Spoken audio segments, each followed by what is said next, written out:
Hello students, welcome to my channel.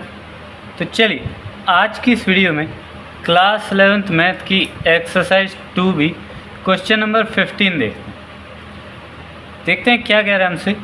Question में हमसे कह रहा है मान लीजिए कि a बराबर 1 2 3 4 5 6, r बराबर x, y such that y equal x plus 1 द्वारा a से a में एक संबंध परिभाषित है। ठीक है, इतनी बात समझ में आ गई। पहला हमसे कह रहा है इस संबंध को एक तीर आरेख बनाकर दर्शाइए। दूसरा हमसे कह रहा है आर के प्रांत, सहप्रांत तथा परिसर लिखिए। ठीक है, क्वेश्चन आपने पढ़ लिया। अब देखते हैं इसको हल कैसे करना है। देखिए क्वेश्चन है हमारा क्वेश्चन नंबर 15। ठीक है, सबसे पहले तो देखिए हमें यहाँ पर a बराबर क्या दिया हुआ है। a बराबर हमें दिया हुआ है 1 2 3 4 5 6। तो 1 2 3 4 5 6। ठीक है, ये हमें a बराबर दिया हुआ है। अब हमें r बराबर क्या दिया हुआ है। r बराबर हमें दिया हुआ है x, y such that y equal x plus 1। ठीक है, अब दो पार्ट में इस सवाल को हल करना है। पहले में हमसे कह रहा है इस संबंध को तीर आरेख द्वारा दर्शाइए। दूसरा आर के प्रांत, सहप्रांत और परिसर लिखिए। तो पहले तो आर ज्ञात कर लेते हैं। क्या कहा है, आर जो है ए से ए में एक संबंध है, यानी कि जो ए के हैं इस कंडीशन के अनुसार एक्स और वाई के मान रखेंगे। तो देखो आर बराबर हम पहले ज्ञात कर लेते हैं। पहले एक, तो हम क्या करेंगे, एक्स बराबर हम 1 रखेंगे और y इक्वल एक्स प्लस 1, तो y का मान हमारा 2 हो जाएगा। अब x बराबर 2 रखेंगे तो y का मान 3, 3 रखेंगे तो y का मान 4, 4 रखेंगे तो y का मान 5 और 5 रखेंगे तो y का मान यहाँ पर 5,6 हो गया। इसके पहले यहाँ पर मैं लिख देता हूँ 4 रखेंगे तो y का मान 5 आएगा, x का मान 5 रखेंगे तो y का मान 6 और x का मान 6 रखेंगे तो y का मान 7 हो जाए। ठीक है, इतनी बात आई होप आपको क्लियर हो गई होगी। इस कंडीशन के अनुसार हमने r का मान निकाल लिया। अब पहले में हमसे क्या कहा है, हमें तीर आरेख बनाना है। ठीक है, तीर आरेख कैसे बनेगा, पहले तो देखो यहाँ पर हम इस टाइप से दो सर्कल या कोई भी आप इस तरह से आकृतियाँ बनाएंगे। एक यहाँ पर और थोड़ी दूरी पर एक और बना लेंगे। ठीक है, अब देखिए यहाँ पर हम लिखेंगे सारे प्रांत और यहाँ पर लिखेंगे हम सारे परिसर। तो प्रांत हमारे क्या हैं, 1 2 3 4 5 6। तो यहाँ पर हम लिख देंगे 1 2 3 4 5 6। परिसर क्या है, 2 3 4 5 6 7। तो हम एक से ही लिख देते हैं 1 2 3 4 5 6 7। ठीक है, अब चाहिए तो आप यहाँ पर x लिख दीजिए, यहाँ पर y लिख दीजिए। ठीक है, अब तीर आरेख में बस हमें करना क्या है, x को y से मैच करना है। जैसे 1, 2 है तो 1 को 2 से मैच कर देंगे, 2, 3 है, 3, 4 है, 4, 5, 5, 6 और 6, 7। ठीक है, इस तरह से आप तीर बना देंगे। बस इतना आपको पहले पार्ट में करना था, तीर आरेख बनाना था। ये आपका तीर आरेख बन गया, पहला सॉल्व हो गया। दूसरे में हमसे कह रहा है आर के प्रांत ज्ञात करना है, सहप्रांत ज्ञात करना है और परिसर ज्ञात करना है। ठीक है, 3 चीज़ें हमें सेकंड पार्ट में ज्ञात करनी है। तो देखो प्रांत आपको पता है, जो x के अवयव है वो आपके प्रांत हो जाएंगे। सभी का समुच्चय बना दी। तो 1 2 3 4 5 6, 1 2 3 4 5 6, ये हो गए हमारे प्रांत।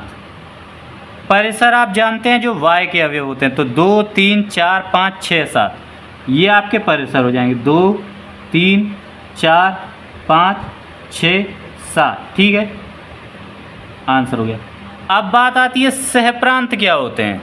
तो सहप्रांत का मतलब जितने भी अवयव मौजूद हैं, 1 2 3 4 5 6 7, कुल इतने अवयव ही मौजूद हैं, सभी को मिलाकर एक समुच्चय बना दो।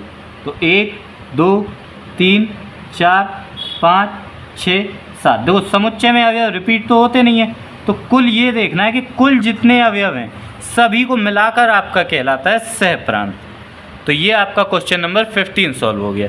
ठीक है, अब देखिए क्वेश्चन नंबर 16 हमसे कह रहा है मान लीजिए कि a बराबर 1 2 3 डॉट डॉट डॉट 14, r बराबर x comma y such that 3x minus y बराबर 0। ठीक है, और हमसे कह रहा है x और y दोनों ही एलिमेंट हैं हमारे a के द्वारा a से a का एक संबंध r लिखना है हमें। इसके प्रांत, सहप्रांत और परिसर लिखिए। तो सिंपल है, हमें r समुच्चय निर्माण विधि में लिखा हुआ दिया है, इसको हमें रोस्टर विधि में लिख देना है। ठीक है, तो देख लीजिए कैसे करना है आपको। क्वेश्चन नंबर 16 दिखाता हूँ मैं, क्वेश्चन नंबर 16। ठीक है, कैसे सॉल्व होगा देखिए। हमें पहले तो a बराबर क्या दिया हुआ है वो लिख लेते हैं। a बराबर में दिया हुआ है 1 2 3 और फिर इस तरह बढ़ते हुए 14 तक हमें लिखे हुए हैं। ठीक है, इसके बाद r बराबर जो लिखा हुआ है वो लिख लेते हैं। तो r बराबर लिखा हुआ है x comma y such that 3x minus y बराबर 0। ठीक है, जहाँ x और y दोनों ही हमारे एलिमेंट हैं किसके, a के। ठीक है, इतनी चीज़ हमारी r में लिखे हुए है। तो देखिए r बराबर अब हम रोस्टर विधि में कैसे निकालेंगे। हम ये जो मान दिए हुए हैं 1 2 3 डॉट डॉट डॉट 14, इस इक्वेशन में 3x माइनस वाई बराबर 14, इसमें ये सभी x के मान रखेंगे और y के मान निकालते चलेंगे। तो देखो x का जब हमने मान 1 रखा तो y का मान कितना आएगा, 3 एकम 3, 3 वहाँ जाएगा, माइनस का माइनस से माइनस कैंसिल, y का मान कितना हो गया 3, तो एक आ गया हमारा 1,3। सिंपल है, देखो x की जगह ये सभी मान रखते चलेंगे और y के मान ज्ञात करते चलेंगे। अब जैसे x का मान 2 रखा, 3 दूनी 6, उस साइड जाए माइनस हो, माइनस से माइनस कैंसिल, दूसरा मान क्या आ गया 2,6। फिर x बराबर 3 रखा तो y का मान कितना आया, 3 तो या 9, तो यहाँ पर अब 9 इस साइड जाए माइनस से माइनस कैंसिल, 3,9। ठीक है, अब डॉट डॉट डॉट कर दो। अब x का मान 14 रखो, x का मान हमने कितना रखा 14, तो y का मान कितना आएगा 14 3 42, 42 वहाँ जाए माइनस है, माइनस से माइनस कैंसिल, तो यहाँ पर हमारा आ गया 42। ठीक है, ये हो गया हमारा r बराबर हमने ज्ञात कर लिया। अब कह रहा है इसके प्रांत, तो प्रांत हमारे हो गए 1 2 3 डॉट डॉट डॉट 14, ये मतलब ये जो दिए थे यही हमारे प्रांत हो गए। ठीक है, अगला हमसे कह रहा है सह प्रांत, तो सह प्रांत हम एंड में देखेंगे। सह प्रांत से पहले हम देखते हैं एंड में हमसे कह रहा है परिसर, तो परिसर। ठीक है, परिसर हमारे क्या होगा 3 6 9 और 42, 3 6 9 और डॉट डॉट डॉट डॉट 42। ठीक है, अब हमें क्या करना है सह प्रांत, तो जितने भी अवयव है सबको मिला दो, जैसे कि 1 2 3 6 9 dot dot dot dot dot 14 और 42। ठीक है, ये हमारा आंसर हो जाएगा। अब देखिए क्वेश्चन नंबर 17 हमसे कह रहा है r equal x comma x plus 5 such that x के एलिमेंट्स है 0 1 2 3 4 5 द्वारा परिभाषित संबंध r के प्रांत और परिसर ज्ञात कीजिए। ठीक है, तो अब देखिए हमारा कितना है क्वेश्चन नंबर 17। ठीक है,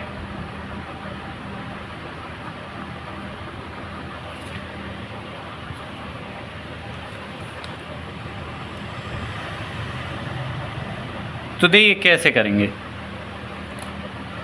हमें पहले तो r बराबर क्या दिया हुआ है, r बराबर में दिया हुआ है x comma x plus 5 such that x के एलिमेंट्स हैं हमारे पास 0 1 2 3 4 5। ठीक है, अब देखो हमसे क्या कहा r के प्रांत और परिसर ज्ञात कीजिए, तो इसको हमें रोस्टर विधि में लिखने की भी ज़रूरत नहीं है। देखिए आप डायरेक्ट इसका आंसर आएगा, हेडिंग डाली मैंने प्रांत परिसर।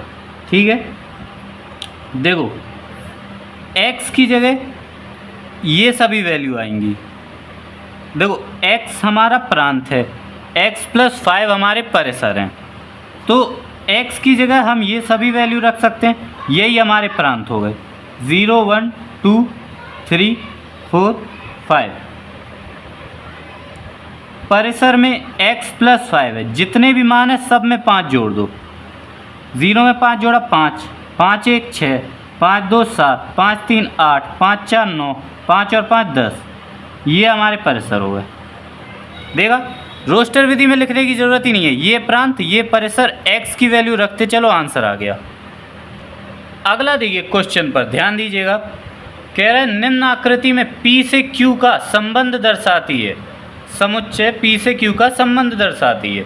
इस संबंध को पहले पार्ट में हमसे कह रहा है समुच्चय निर्माण रूप, दूसरा हमसे कह रहा है रोस्टर रूप में लिखिए, तीसरा हमसे कह रहा है इसके प्रांत तथा परिसर ज्ञात कीजिए। अभी तक जितनी चीज़ें कर रहे थे ना, इस सवाल में सब कुछ करना है। हमें समुच्चय निर्माण रूप में भी लिखना है, हमें रोस्टर रूप में भी लिखना है, और इसके बाद हमें इसके प्रांत और परिसर भी लिखने हैं। ठीक है, तो ध्यान दीजिएगा इस क्वेश्चन को। वैसे डायग्राम मैंने दिखाया, इसमें ही मैं बना देता हूँ। देखिए ये मैंने डायग्राम बना दिया, ये हमारा P, ये हमारा Q, डायग्राम मैंने बना दिया ताकि आपको अच्छे से समझा सकूँ। पहले में हमसे कहा है कि P से Q में संबंध है, यानी ये हमारा R को दर्शा रही है आकृति, हमें इसको समुच्चय निर्माण रूप में लिखना है। तो समुच्चय निर्माण रूप में लिखने के लिए पहले तो हमें ये पता हो कि ये संबंध क्या दर्शा रही है। इतना तो पता है, ये प्रांत है, ये परिसर है, यानी ये x के मान है, ये y के मान है। हमें ये पता चल जाए कि इनमें संबंध क्या है। तो देखो 5 और 3 में संबंध क्या है, 5 में से 2 गया 3, 6 में से 2 गया 4, और 7 में से 2 गया 5। मतलब संबंध दिख रहा है कि इसके अवयवों में से इसको घटा दें, मतलब इसके अवयवों में से 2 घटा दें तो ये हमारा आ जाएगा। ठीक है, अब ये प्रांत है तो ये हमारे x हो गए, ये परिसर है तो ये हमारे y हो गए। इतनी बात आई होप आपको समझ में आ गई होगी। बस अगर इतना समझ में आ गया तो सिंपल है लिखना पता क्या है, सिंपल आपको लिखना है R = x, y such that y = x - 2, जहाँ x एलिमेंट है P का और y एलिमेंट है Q का। ये आपका पहला आंसर हो गया। अब मैंने जितना आपको समझाया, अगर आपको वो समझ में आ गया होगा तो ये आपको समझ में आ रहा होगा, नहीं आया हो फिर से सुन लो। ये हमारे प्रांत हैं, ये सभी अवयव x हो गए, ये परिसर है, ये सभी अवयव y हो गए। y = x - 2, इनमें से 2 घटा दो, ये अवयव आ जाएंगे। x एलिमेंट है P के, यानी ये सब एलिमेंट है P के, तो x की जगह ये सभी रखेंगे, y एलिमेंट है Q के तो y की जगह ये रखेंगे। ये आपका पहले का आंसर हो गया। दूसरे में हमसे क्या कहा था, दूसरे में कहा था रोस्टर रूप में लिखिए। तो रोस्टर रूप में और आसान है, बस आपको करना कुछ नहीं है। 5, 3, 6, 4 और 7, 5, ये हो गया आपका रोस्टर रूप में। तीसरे में हमसे कहा है प्रांत और परिसर, तो बस निकाल लेंगे प्रांत और परिसर। x के अवयव प्रांत यानी 5, 6, 7, y के अवयव परिसर यानी 3, 4 और 5। एक ये आंसर हो गया, एक ये आंसर हो गया। इस तरह क्वेश्चन नंबर 18 हल होगा। अब देखिए क्वेश्चन नंबर 19 हमसे कह रहा है यदि r एलिमेंट है n × n और r बराबर हमें दिया हुआ है ब्रैकेट में 2, 3, 3, 4, 4, 5, 5, 6, तो r इनवर्स ज्ञात करो। बस एक लाइन का सवाल है आपके लिए। देखिए ओनली एक लाइन में हल होना है वो सवाल। क्वेश्चन नंबर 19, जो कुछ भी लिखा हुआ है पहले वो लिख लेते हैं। देखिए हमसे क्या कहा, r एलिमेंट है n × n का। इस बात से आपको मतलब ही नहीं है इस क्वेश्चन में, मतलब है इससे r इक्वल क्या है 2, 3, 3, 4, 4, 5, 5, 6। ज्ञात करना है आर इन्वर्स। तो आर इन्वर्स के लिए बस करना इतना है, जो प्रांत हैं उनको परिसर लिख देना है और जो परिसर हैं उनको प्रांत लिख देना है। मतलब x के सभी अवयवों को y की जगह पे लिख दीजिए और y के सभी अवयवों को x की जगह लिख दीजिए। तो ये हो जाएगा आपका 3,2, ये हो जाएगा 4,3, ये हो जाएगा 5,4 और ये हो जाएगा 6,5। यानी सभी को पलट दिया, बस ये आपका आर इन्वर्स हो जाता है। ठीक है, इतना ही था आपका क्वेश्चन नंबर 19। क्वेश्चन नंबर 20 देख लीजिए, लास्ट क्वेश्चन है इस एक्सरसाइज का। कह रहा है मान लीजिए कि आर जेड पर r बराबर a, b such that a, b elements हैं z के, a माइनस b एक पूर्णांक है, द्वारा परिभाषित एक संबंध है, r के प्रांत तथा परिसर लिखिए। ठीक है, ये क्वेश्चन भी देख लीजिए आप। लास्ट क्वेश्चन है इस एक्सरसाइज का, क्वेश्चन नंबर 20। देखो हमसे कहा है आर जेड पर r बराबर a, b such that a और b दोनों एलिमेंट्स हैं z के और a माइनस b एक पूर्णांक है। ठीक है, द्वारा परिभाषित एक संबंध है, आर के प्रांत और परिसर बताने हैं। प्रांत परिसर, तो देखो आर समुच्चय z पर है और a और b दोनों एलिमेंट्स हैं z के, a माइनस b एक पूर्णांक है। हमें z एक समुच्चय दिया हुआ है, उसी के हैं ये सभी अवयव।